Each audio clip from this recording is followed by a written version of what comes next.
तो आज की कहानी है मिड 20th सेंचुरी की और ये वाकया जहां हुआ था वो जगह थी यूएस। वीडियो में आगे बढ़ने से पहले बता दूं कि ये वीडियो एक पॉडकास्ट लाइक वीडियो होने वाली है जिसमें ज़्यादा इमेजेस और वीडियो नहीं है, तो आप इसको एक पॉडकास्ट की फॉर्म में, ऑडियो की फॉर्म में एंजॉय कर सकते हैं।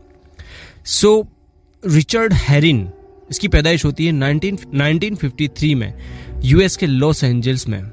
इसकी मदर एक अनमैरिड मैक्सिकन लेडी थी जिसे एक आयरिश आदमी से प्यार हो जाता है। और ये जो बच्चा था रिचर्ड, टेक्निकली देखा जाए तो बिन ब्याही माँ का बच्चा था, हमारी लैंग्वेज में कहा जाए तो। रिचर्ड का पिता बहुत शराब पीता था, अल्कोहलिक था, अपनी बीवी यानी रिचर्ड की माँ को मारता था, फिजिकली अब्यूज करता था और आखिर में जब रिचर्ड 3 साल का था तब उसका ये आयरिश फादर इन लोगों को छोड़कर कहीं और चला जाता है। अपने इतने डिस्टर्बिंग चाइल्डहुड के बावजूद रिचर्ड पढ़ाई में बहुत तेज था और ये जिस स्कूल में पढ़ता था, अब्राहम लिंकन हाई स्कूल, वहाँ की टीचर्स का कहना था कि इसके जैसा स्टूडेंट उन्होंने कभी नहीं देखा, कभी नहीं पढ़ाया। 130 का IQ, पढ़ने में कहीं तेज और lots of scholarships from different organisations. अब धीरे धीरे वक्त गुजरता है और ये बच्चा जिसका चाइल्डहुड बड़ा ट्रॉमेटिक गुजरा, वो 1971 में अपनी ग्रेजुएशन पूरी करने के लिए येल यूनिवर्सिटी में अप्लाई करता है। लेकिन जो स्पार्क स्कूल में था वो यहाँ कहीं गुमसा नजर आता है और रिचर्ड का मार्क्स गिरने लग जाते हैं। उसे खुद भी समझ नहीं आ रहा था कि हो क्या रहा है उसके साथ। मीनवाइल 1974 में एक लड़की जिसका नाम बोनी गार्लैंड था, वो भी इसी यूनिवर्सिटी में पढ़ने आती है। बोनी की पैदाइश थी 1957 की और ये 4 भाई बहनों में सबसे बड़ी थी। पैदाइश हुई थी ब्राजील में, लेकिन जब वो 14 साल की थी तब उसकी फैमिली यूएस से न्यूयॉर्क शिफ्ट हो जाती है। बहरहाल रिचर्ड और बोनी आपस में मिलते हैं और एक प्यार का सिलसिला चल पड़ता है। लेकिन 1975 में रिचर्ड की ग्रेजुएशन खत्म होने को थी। तब रिचर्ड और बोनी म्यूचुअली डिसाइड करते हैं कि वो दोनों लॉन्ग डिस्टेंस रिलेशनशिप में रहेंगे। ये वो दौर था जब केबल वाले फ़ोन मार्केट में आ चुके थे और खासकर यूएस में इसका अच्छा खासा पेनिट्रेशन हो चुका था। नाउ दोनों फ़ोन पर बातें करते। उधर रिचर्ड भी जियोलॉजी एंड जियोफिजिक्स में मास्टर्स की डिग्री कर रहा था टेक्सास क्रिश्चियन यूनिवर्सिटी, और इधर बोनी अपनी ग्रेजुएशन की पढ़ाई पूरी कर रही थी। लेकिन 1 साल के बाद दोनों को रियलाइज होता है कि वो एक दूसरे के बिना नहीं रह सकते। वो कच्ची उम्र का इश्क एंड ऑल दैट, और दूर रहना एक अच्छा ऑप्शन नहीं है। तो रिचर्ड टेक्सास छोड़कर बोनी के पास आ जाता है और यहीं से अपनी पढ़ाई कंटिन्यू करता है। मीनवाइल हैरत अंगेज तौर पर बोनी के मार्क्स भी डाउन होने लग जाते हैं ग्रेजुअली, और 1977 में वो ग्रेजुएशन में फेल हो जाती है। इसी दौरान ये भी था कि रिचर्ड चाहता था कि बोनी और वो एक दूसरे से शादी कर लें और अपना घर बसा लें। बोनी जो उस वक्त महज 20 बरस की थी, उसके पेरेंट्स इस शादी से नाराज थे और वो नहीं चाहते थे कि बोनी और रिचर्ड के बीच में जो ये प्यार पनप रहा है ये शादी में तब्दील हो। लेकिन चीज़ें जैसे तैसे चल रही थी। लेकिन कहानी में मोड़ तब आता है जब 6 जुलाई 1977 को बोनी अपने यूनिवर्सिटी की एक क्लब, येल ग्ली क्लब, उनके साथ यूरोप घूमने जाती है। और यूरोप की इस ट्रिप पर उसकी मुलाकात एक दूसरे लड़के से होती है और बोनी को इस शख्स के साथ प्यार हो जाता है। यूरोप की ट्रिप से आने के बाद बोनी को पता चलता है कि अब उसे रिचर्ड के साथ की ज़रूरत नहीं है, उसको रिचर्ड के साथ रहना भी नहीं है। लेकिन दूसरी तरफ रिचर्ड को कोई अंदाज़ा नहीं था कि यूरोप की ट्रिप पर क्या हुआ। वो बोनी का बदला सा बिहेवियर देखता है और अब रिश्ते में दरार धीरे धीरे विजिबल नजर आ रही थी। बोनी पहले से ज्यादा खुश थी। बोनी के माँ बाप भी खुश थे कि उन्हें जो शख्स पसंद नहीं था, फाइनली बोनी उससे किनारा कर चुकी है, मूव ऑन कर चुकी है। लेकिन दूसरी तरफ रिचर्ड, जिसने बचपन में ही कई ट्रॉमा सहे थे, उसके जवानी के हिस्से में भी एक ट्रॉमा आया और आखिर में चीज़ों को वर्कआउट ना करते देखो बोनी से आखिरी बार मिलने के लिए कहता है बोनी के ही घर पे। अब रिचर्ड बोनी के घर जाता है। दोनों के बीच हीटेड आर्ग्यूमेंट होती है और बोनी और उसके पेरेंट्स अपना फाइनल डिसीजन रिचर्ड को सुना देते हैं। आर्ग्यूमेंट खत्म होती है। इस वक्त तक रात भी काफ़ी हो चुकी थी, तो बोनी के माँ बाप एज ए कर्टेसी रिचर्ड को एक रात के लिए अपना गेस्ट रूम का कमरा दे देते हैं। अब बोनी अपने कमरे में जा चुकी थी और दूसरी तरफ रिचर्ड भी गेस्ट रूम में जा चुका था। बोनी को अब नींद आ चुकी थी, लेकिन रिचर्ड, उसको नींद नहीं आ रही थी। वो मैगजीन पढ़ता है, उसके पत्ते इधर उधर पलटता है, लेकिन उसको एंजाइटी जो थी वो दूर नहीं जा रही थी। कुछ सोचने के बाद वो फैसला करता है कि इमोशनल और मेंटल ट्रॉमा से निकलने का एक ही तरीका है कि वो बोनी को भी मार दे और खुद भी मर जाए। रिचर्ड कमरे में ढूंढता है एक हथौड़ा। इसको एक पीले कलर के टॉवेल में लपेटकर वो बोनी के कमरे के बाहर जाता है।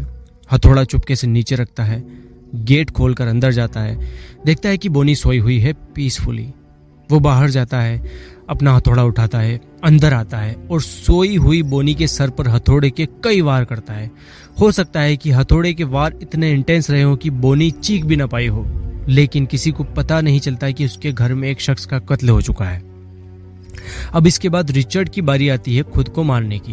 वो अपनी कार निकालता है और खून से सने हुए कपड़ों में वो एक खाई पर जाता है और उस गाड़ी को खाई के क्लिफ पर खड़ी कर देता है, लेकिन उसकी खुद की जान लेने की हिम्मत नहीं होती।